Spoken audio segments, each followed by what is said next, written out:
Program Director, let me stand on the protocols that you so eloquently articulated right at the beginning. But having said so, let me extend my greetings to the Tambo and the Mandela families and thank them for being present here as we unveil these statues. And also extend my greetings to the ministers and deputy ministers who are here present, and to the executive mayor of eThekwini, His Worship, my namesake, Cyril Ramaphosa,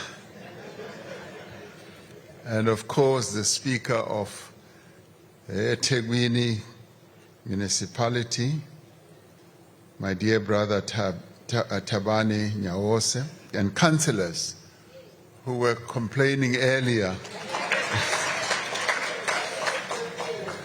that they had not been greeted. I greet you more formally now. And I also extend my greetings and also gratitude to my elder stalwart, Mek Maharaj, who some of you may not know was the main instigator of both the icons that we are honoring today. First, when he was in Lusaka, he kept on instigating O.R. Tambo, and then he came back into the country and instigated Nelson Mandela, having spent a considerable amount of years with him in prison, and secretly, when he was released, took out Nelson Mandela's memoirs. So you can see that we were being addressed by a real instigator. And also my brother and comrade, Jeff Hadebe, greetings for such an eloquent presentation of a memoir.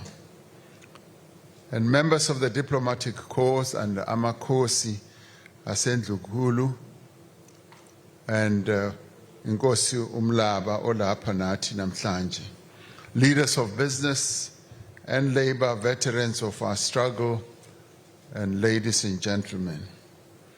It is indeed an honor to be present here in eThekwini in Durban and to address you today on the historic occasion of the unveiling of these immense statues, 9 meters tall, gigantic, and representing the likeness of Presidents Nelson Mandela and O.R. Tambo. The eThekwini Municipality has, and we're very proud of this, bestowed this honor on these two icons of our struggle and of our history in recognition of their contribution towards our struggle for freedom, a history which was so well presented in part because it can never be complete by Mek Maharaj and Jeff Hadebe, leaders who struggle for social justice and the empowerment of our people.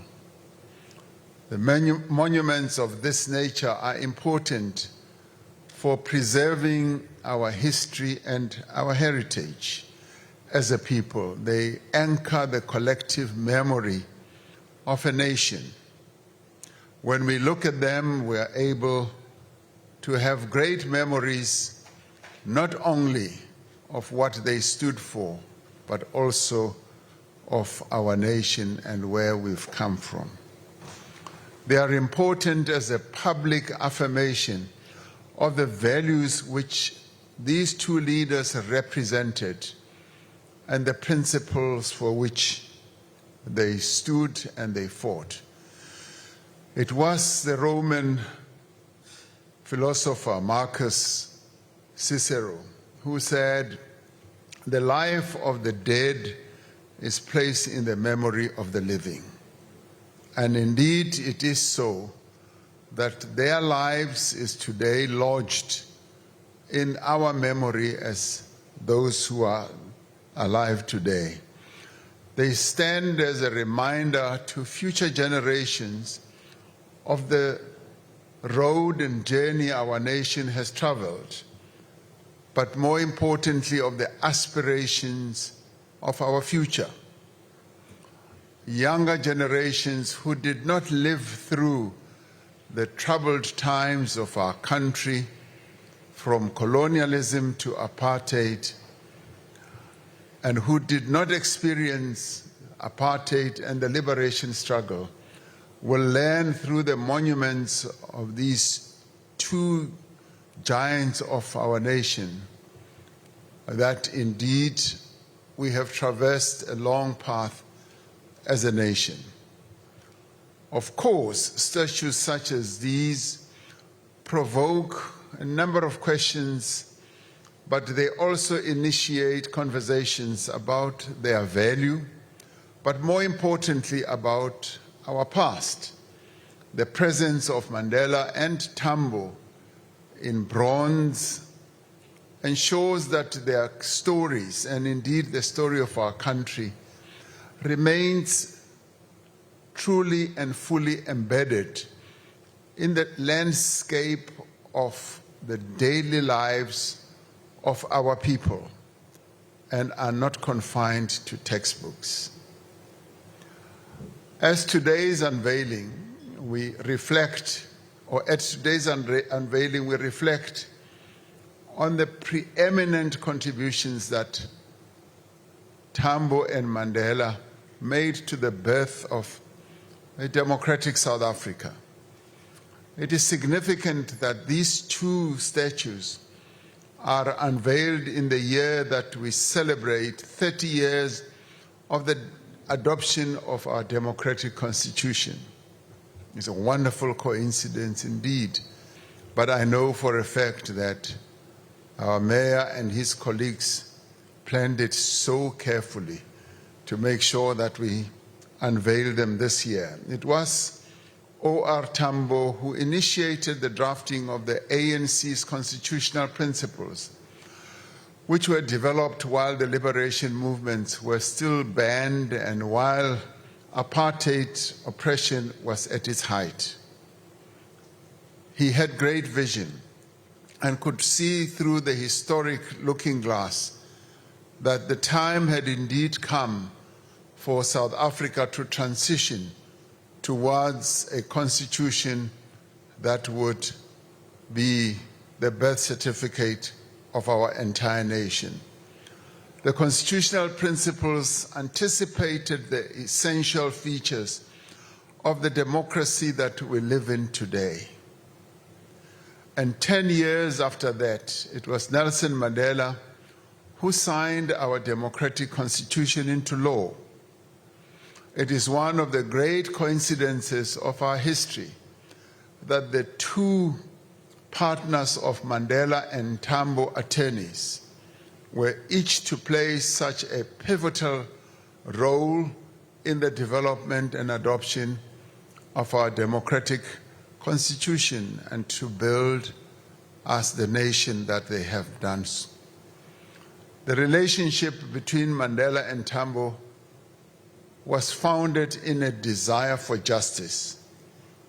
But this was not an elitist type of relationship, as Mac Maharaj said.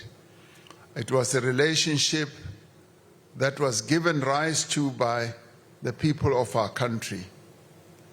They knew as leaders that they were grounded on the will of the people of our country, and that what they did was not to represent themselves, even as they were the top lawyers of the time. Through their law firm, they fought for the rights of the poor and the marginalized. They fought for the rights of the oppressed and dispossessed. And they fought for those rights as lawyers, but they also did so as leaders who had been uplifted by our people.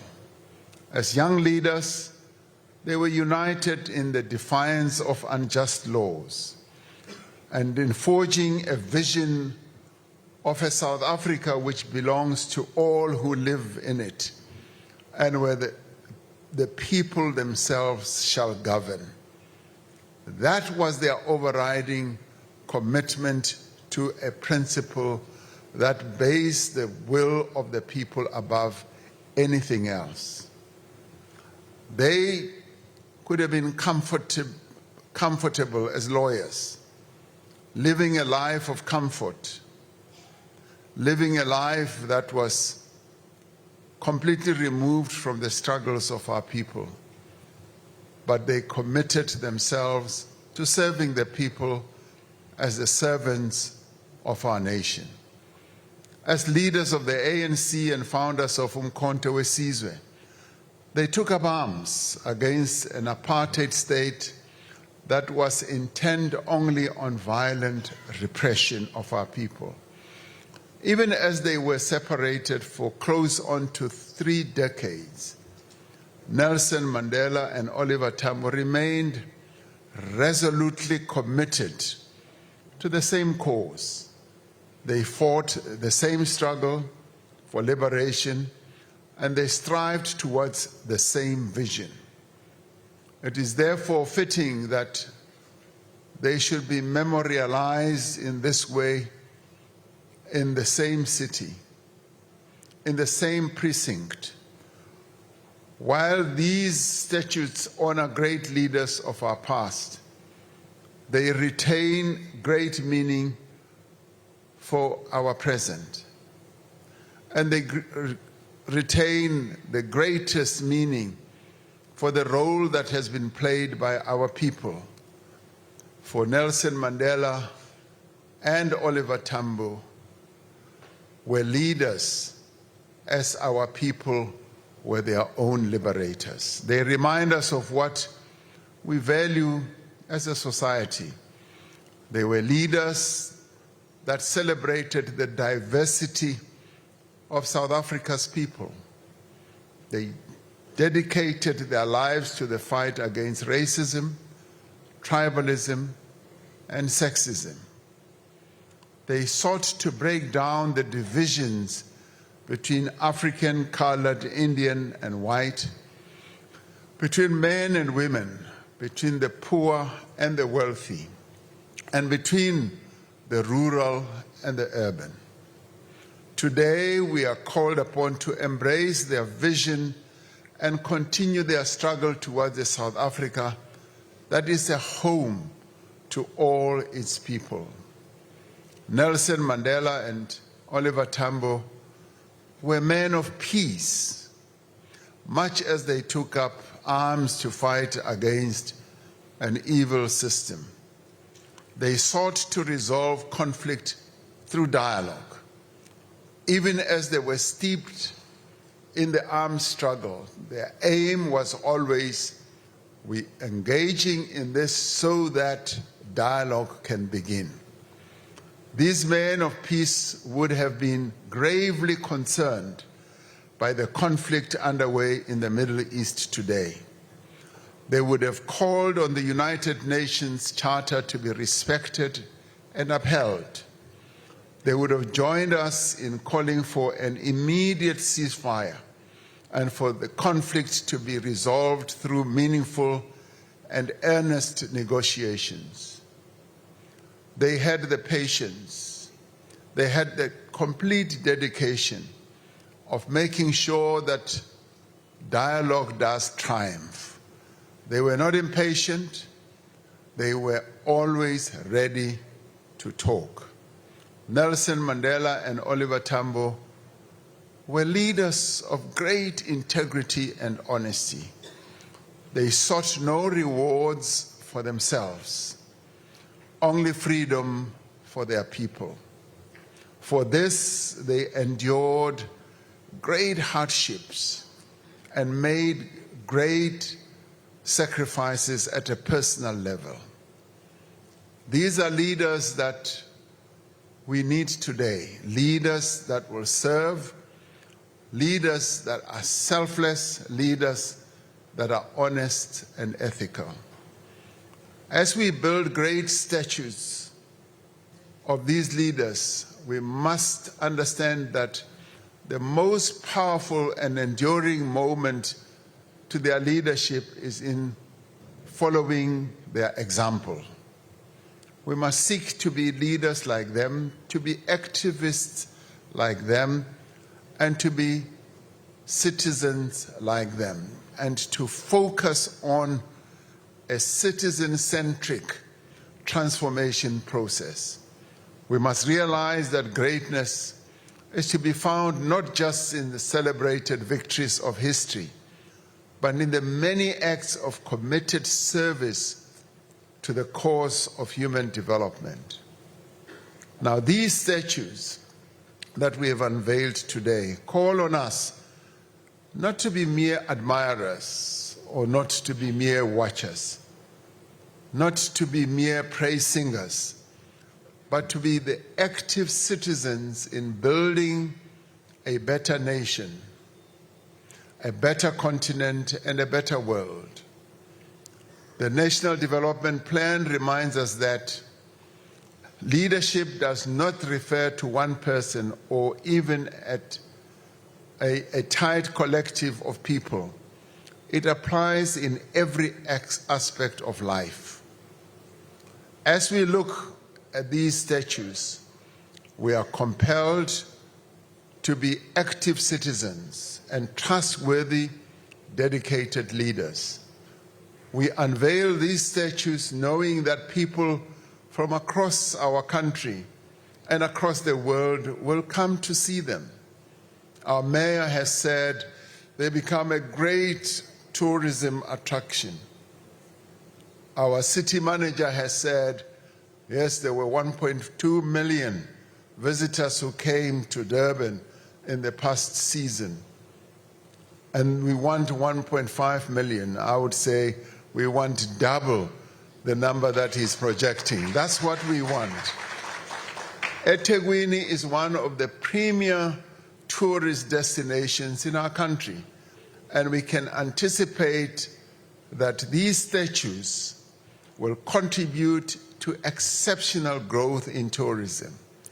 I can see people who will come to Durban, yes, to come and be in the sea, to look at the wonderful sights that you have, but also to immerse themselves in the history of our struggle as they watch these two statues and as they, through their QR codes, begin with their cell phones to focus on those QR codes and learn more about what has made Nelson Mandela and O.R. Tambo the great leaders that they are, but more importantly, how our people produced these two leaders. For they did not produce themselves. They were produced, shaped, and molded by our people, and they rightfully belong to our people. Whether you talk of O.R. Tambo coming from Harding, whether you talk of Nelson Mandela, maybe also coming from, where? Msinga. It's possible. They will contribute to a revival of the fortunes of the city as it works to tackle some of the challenges of recent years.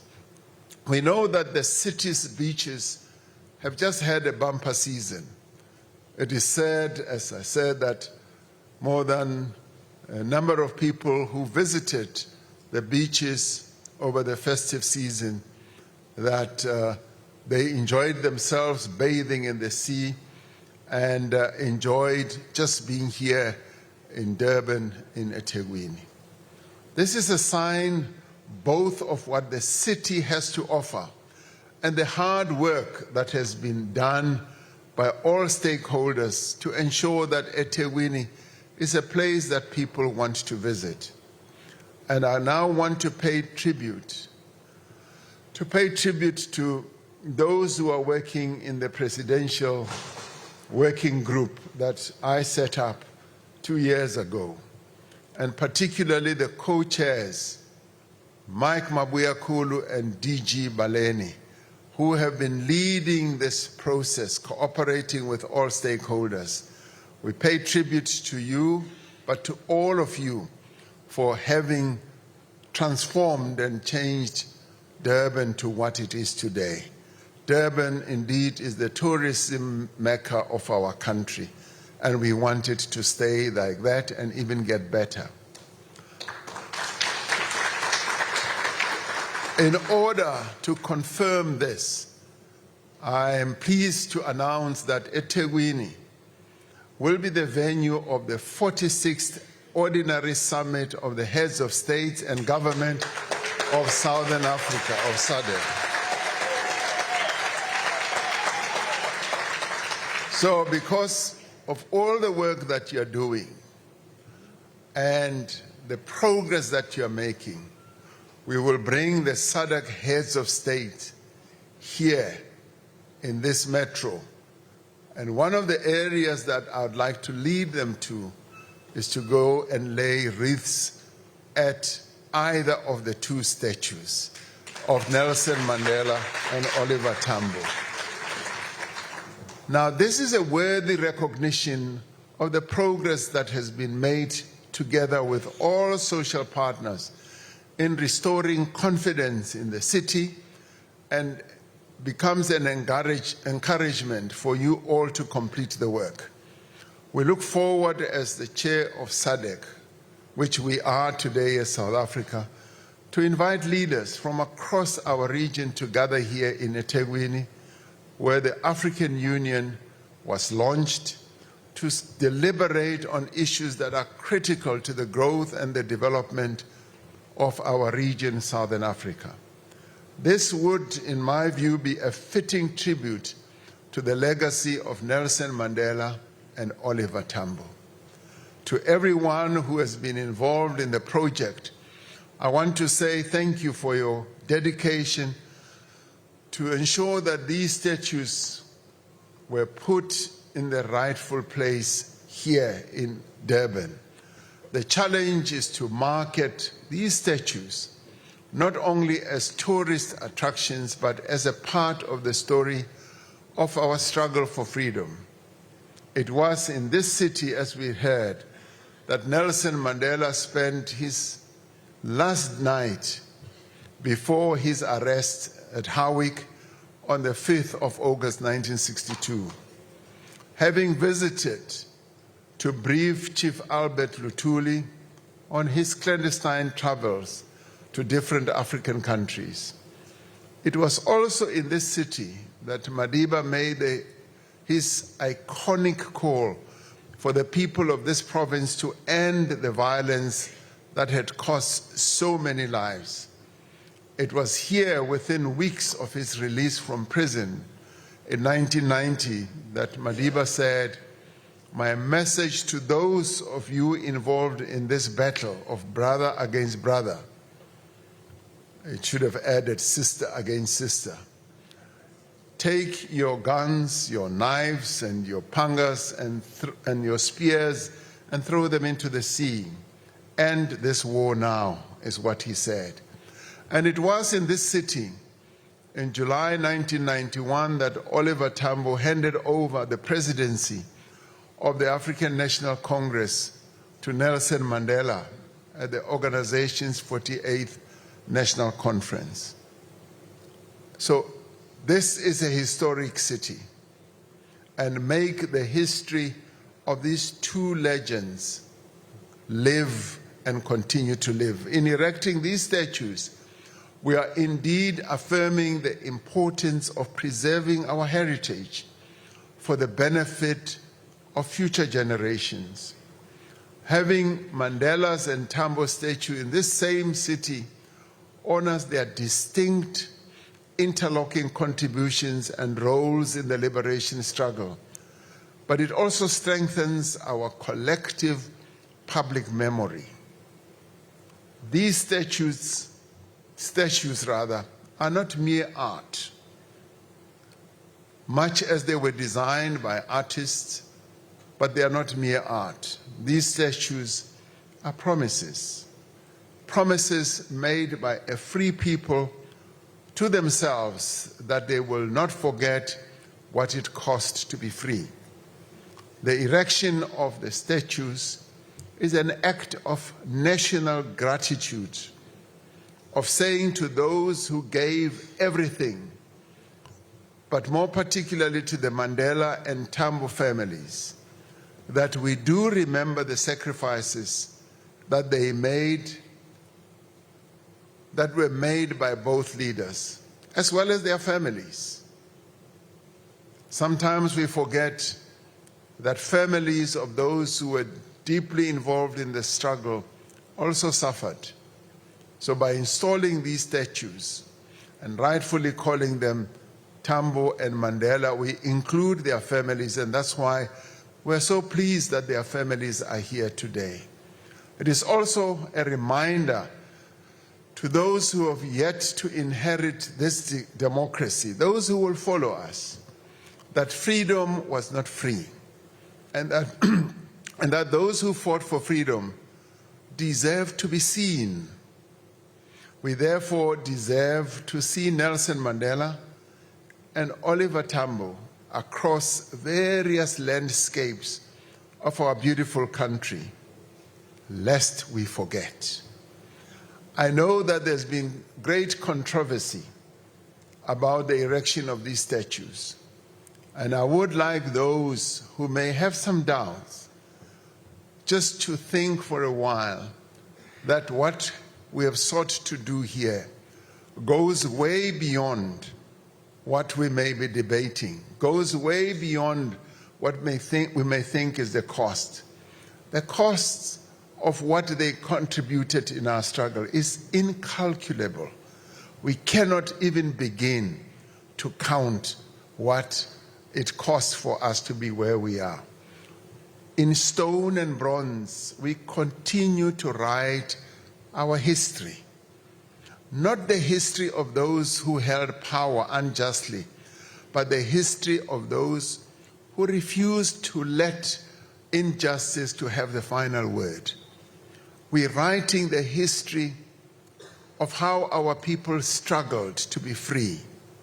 As we look at these two statues, we are looking at history. But more than being the history of Tambo and Mandela, it is the history of our people. But we are also telling the world that we will continue to honor the heroes and heroines of our struggle, and meaning the millions of all of us, of South Africans who fought for this freedom. As we face the challenges of today and tomorrow, we are, all of us, standing on the shoulders of these two brave men, but we are also standing on the shoulders of many men and women and children who fell and suffered during the struggle for our freedom. Their lives will continue to inspire and encourage us as we strive together for a better life and a better world. It is said that a nation that forgets its past has no future. We choose to have a future by remembering our past. We choose to have a future by remembering those who contributed to the struggle and to the success that we will continue to achieve as we move on. The preamble of our Constitution pays tribute and homage to those who worked and who suffered to build the South Africa that we now have today. But more importantly, the South Africa of our dreams, the South Africa that we will give as a bequest to our children, our grandchildren, and our great-grandchildren. So this is a great moment, it's a great day for all of us, and truly, I think we should say that we are honored, all of us, to be present here to remember the contributions of Tambo and Mandela. Thank you very much.